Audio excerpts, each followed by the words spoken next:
और मनुष्य, इन दोनों का संबंध कुछ वैसा है जैसा पंख और चिड़िया का, जैसा धारा और नदिया का। यदि भूल मनुष्य के स्वभाव का इतना महत्वपूर्ण अंग है तो आप सोचिए, इस पर लज्जा क्यों?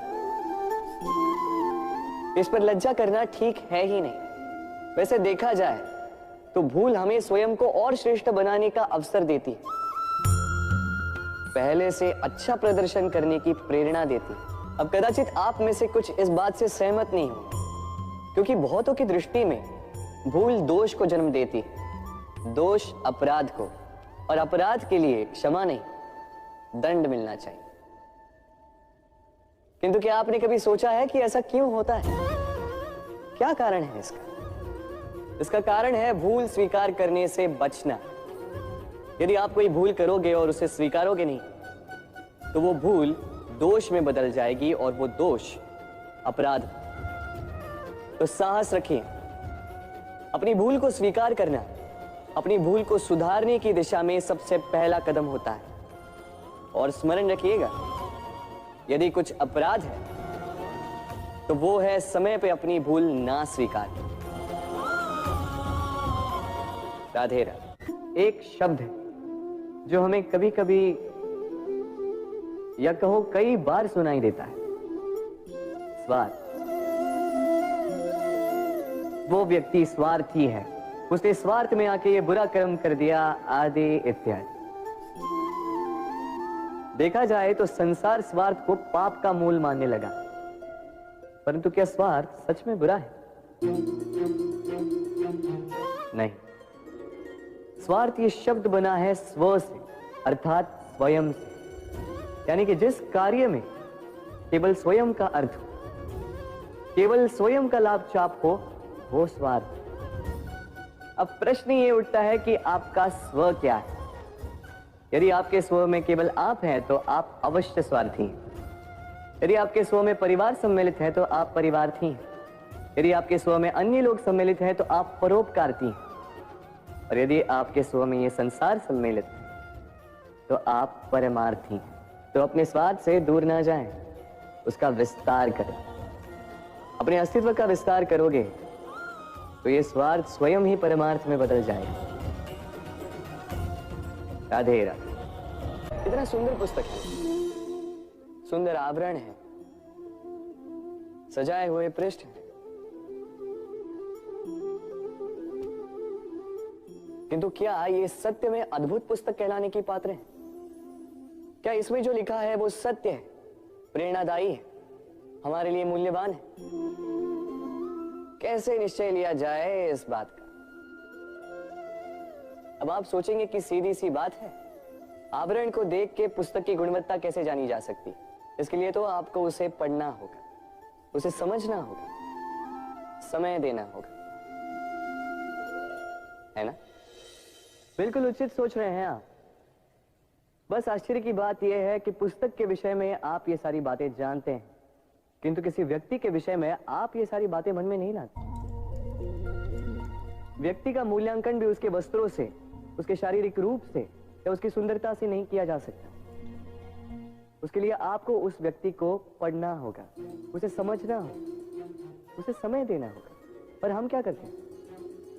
पहनावे, रंग, सुंदरता को देखकर आकर्षित हो जाते हैं, उसे प्रेम समझ बैठते हैं, और आए दिन कोई ना कोई ये कहते सुनाई देता है कि उसकी प्रेम कहानी सफल नहीं हो पाई, उसे छल मिला।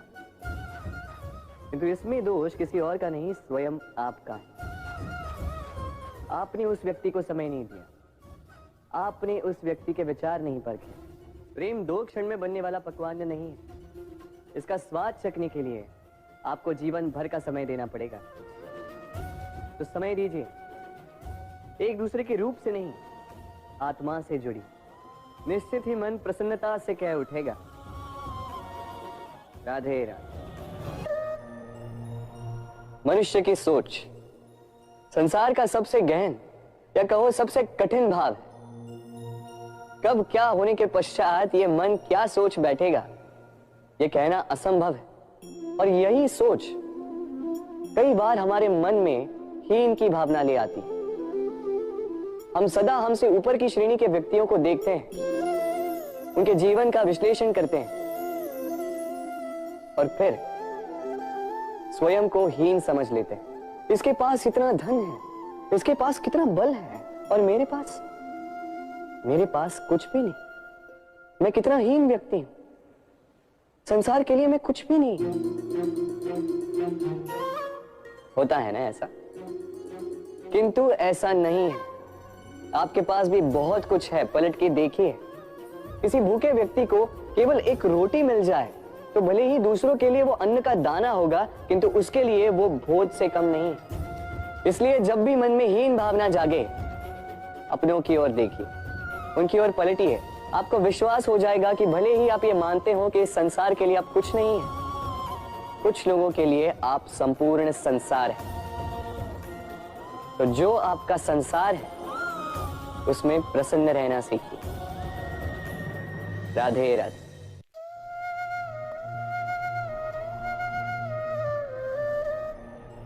असमंजस में होंगे ना कि मैं क्या कर रहा हूं, क्या लिख रहा हूं, देखना चाहेंगे?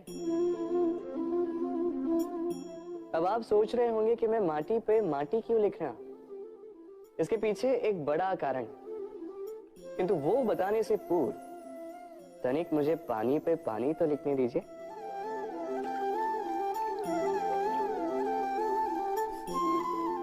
क्या हुआ? जो मैंने लिखा वो दिखाई क्यों नहीं दे रहा?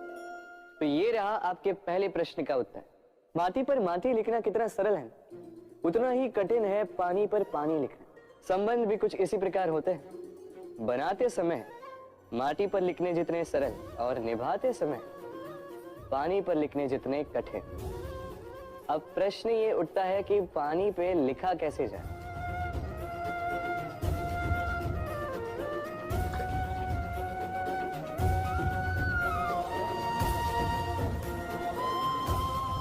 इस प्रकार ये पाषाण जल की सतह से होते हुए जल में समा गए। ठीक इसी प्रकार हमें संबंधों को भी निभाना है। इस पाषाण की भांति निष्ठा से गहराई में जाओ, संबंध कभी नहीं बिखरेंगे। राधे राधे। ग्रंथों में लिखा गया है कि यदि मनुष्य मौन रहना सीख ले तो उसकी अधिकांश समस्याएं स्वयं ही समाप्त हो जाती हैं। और सत्य में मौन में बड़ी शक्ति होती है, बड़ा बल होता है, किंतु वो बल किस काम का जो समय आने पर आपके काम ही ना है। क्या सदा मौन रहना उचित है? नहीं। इतिहास साक्षी है। संसार में अधिक विपदाएं इसलिए आई क्योंकि समय पड़ने पर मनुष्य उसका विरोध नहीं कर पाया, मौन रहे। यदि मौन रहना शस्त्र है तो उसका सही समय पर उपयोग करना भी आवश्यक है। यदि अकारण मौन रहोगे तो बुरे तत्व उसे सहमति समझ लेते, फिर धीरे धीरे वो आपका स्वभाव बन जाता है, आपका अभ्यास हो जाता है, और फिर आपका व्यक्तित्व एक साधारण से पाषाण के भांति बन जाता है। अपनी वाणी का आवश्यकता पड़ने पर सदुपयोग कीजिए। वाणी को कब वश में रखना है और कब मौन नहीं रहना है, इससे भी अधिक महत्वपूर्ण है ये समझना कि उसे कब तोड़ना है। राधे राधे। में हम कई लोगों से मिलते हैं। आप भी ऐसे कई लोगों से मिले होंगे जिन्होंने स्वयं को असफल मान लिया, निराश हो चुके, जिन्होंने ये स्वीकार कर लिया है कि इस जीवन में उनसे कोई कार्य हो ही नहीं पाए, वो कुछ कर ही नहीं सकते, किसी कार्य के वो योग्य ही नहीं। किंतु ऐसा नहीं। इस संसार में ऐसा कुछ भी नहीं है जो योग्य नहीं है। कोई ऐसा अक्षर नहीं है जो किसी मंत्र का भाग ना, कोई ऐसी जड़ी बूटी नहीं है जो औषधि ना, कोई ऐसा विष नहीं है जो समय आने पर अमृत ना बन जाए। और इसी प्रकार कोई व्यक्ति अयोग्य नहीं होता, उसे अयोग्य बनाती है उसकी सोच। इसलिए स्वयं को जानो। जान जाओगे कि आप क्या, अपने अंतर्मन को जगाएं। आप देखेंगे कि जिस संसार की नींव ही बनी है आशा से, उस संसार में निराशा, हताशा और हार जैसा कोई भाव अस्तित्व ही नहीं रखता। राधे राधे।